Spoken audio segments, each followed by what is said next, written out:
नमस्कार।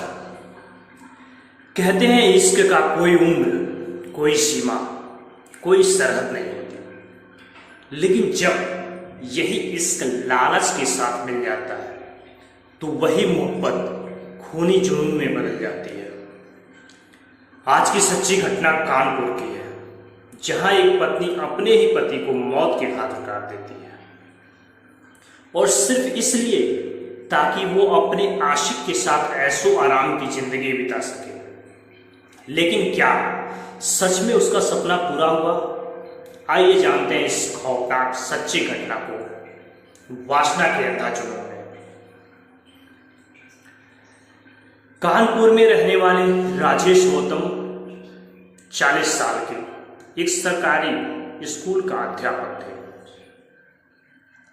लेकिन उनकी असली पहचान थी करोड़ों की जायदाद का मालिक होना।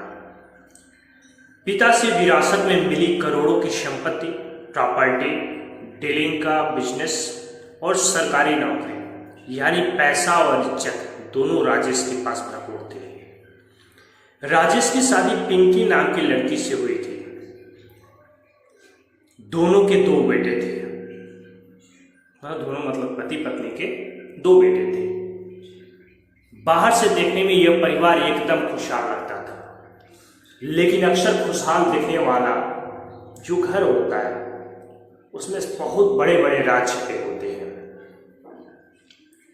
राजेश ने अपने एक बड़े प्लॉट पर कोठी बनवाने का काम शुरू किया। इसके लिए उसने शैलेंद्र नाम के एक मिस्त्री को काम दिया, जो उम्र में भी राजेश के हम उम्र था।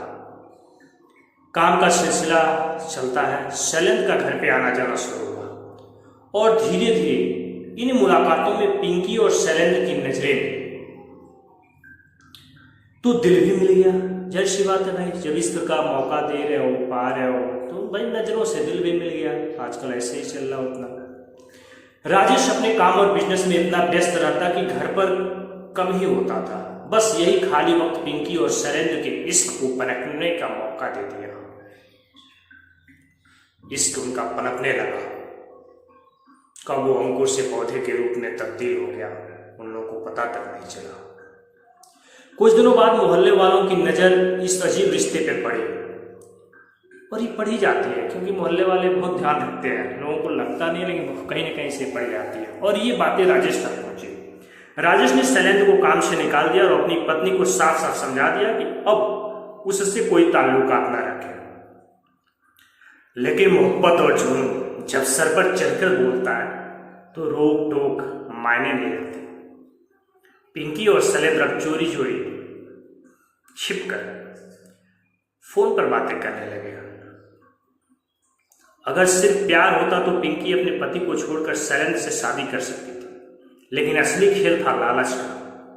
पिंकी शैलेंद्र के साथ रहना तो चाहती थी, लेकिन राजेश की दौलत और आलीशान जिंदगी भी चाहती थी, यानी इश्क भी चाहिए और करोड़ों की जायदाद भी। यहीं से शुरू हुआ खौफनाक प्लान।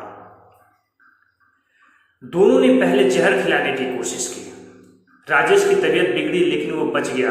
फिर सुपारी किलर को पैसे दिए, लेकिन वो पैसे लेकर भाग गया। सोचिए, राजेश की भी किस्मत बहुत बड़ी थी। एक बार जहर खिलाने की कोशिश की, उसमें बच जाता है।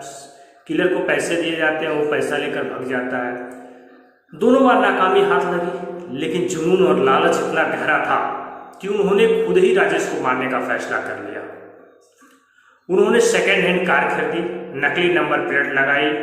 योजना बनती है, राजेश को उसकी मॉर्निंग वॉक के दौरान कुचल दिया जाएगा, क्योंकि राजेश कुछ करे या ना करे, मॉर्निंग वॉक पे जरूर जाता था। शनिवार की सुबह जब राजेश अकेले टहलने निकला, एक तेज रफ्तार कार से पीछे से आई और उसे जोरदार टक्कर मारी। राजेश सड़क पर गिर पड़ा, खून में लथपथ। कार वहीं फंस गई, तो आरोपी दूसरी कार से भाग निकले।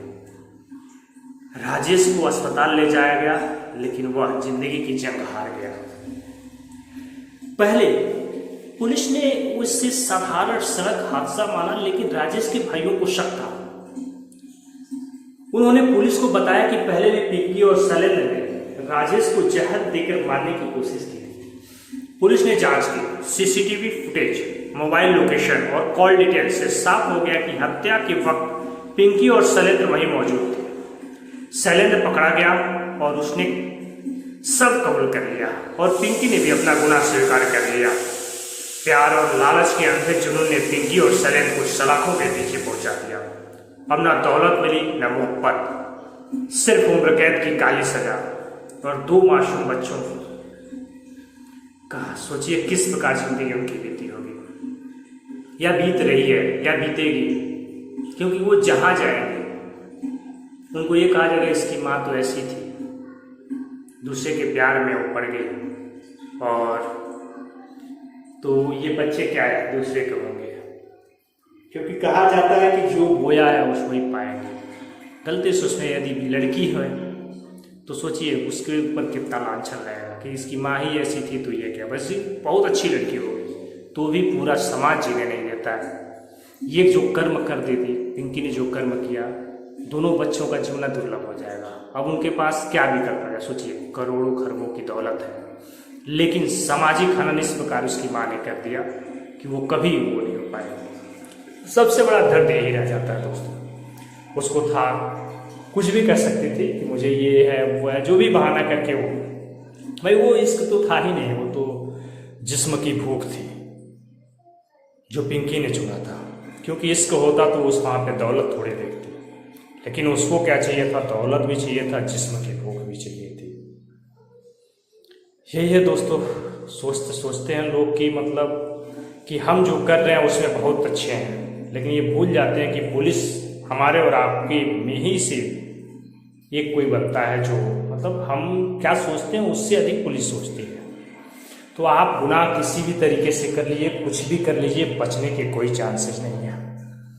आपको हर हाल में सलाखों के पीछे जाना ही जाना पड़ेगा, जैसे पिंकी और उसका प्रेमी शैलेंद्र पहुंचे। अब दोनों सलाखों के पीछे करें रहे, लेकिन क्या कर दिया उन्होंने, सोचिए। हंसता खेलता परिवार उजड़ गया, शैलेंद्र का भी परिवार उजड़ गया, पिंकी का तो अपने खुद पैर पे कुल्हाड़ी मारी, 2 बच्चे यतीम हो गए। बच्चे का अनाथ होना भी समझिए किस तरह परवरिश हो गई। वो तो अच्छा है कि राजेश के भाई जिन्होंने उस जहर के टाइम बचाया था वो अच्छे हुए, तो वो अच्छे परवरिश कर सकते हैं। दोस्तों ये है वासना और लालच का अंधा जुनून, जहाँ चाहत और हवस मिलकर इंसान को हैवान बना देती है। कभी सोचिए अगर पिंकी ने ये रास्ता ना चुना होता तो राजेश जिंदा होता, बच्चे बाप के साए में होते और शायद वो मोहब्बत कभी भी किसी के रूप में जी लेती, लेकिन लालच की आग में सब कुछ खाक कर दिया। अगली बार जब आप ऐसी कहानियां या सच्ची घटना सुने, याद रखिएगा इश्क जब जुनून में बदलता है तो वो मोहब्बत नहीं सिर्फ बर्बादी बन जाता है। आज की सच्ची घटना यही खत्म होती है, मुलाकात होगी एक और सच्ची घटना के साथ वासना का अंधा जुनून में। तब तक अपना ख्याल रखिए। हमारे मुलाकात प्रतिदिन रात 8:45 पे होती है। दोस्तों चैनल को सब्सक्राइब करें, शेयर करें, क्योंकि ये बिल्कुल फ्री प्रक्रिया है, पैसा लगता तो मैं नहीं कहता। तो ये आपका मेरे लिए सहयोग होगा। धन्यवाद दोस्तों, फिर मिलते हैं अगले दिन। जय हिंद, जय भारत।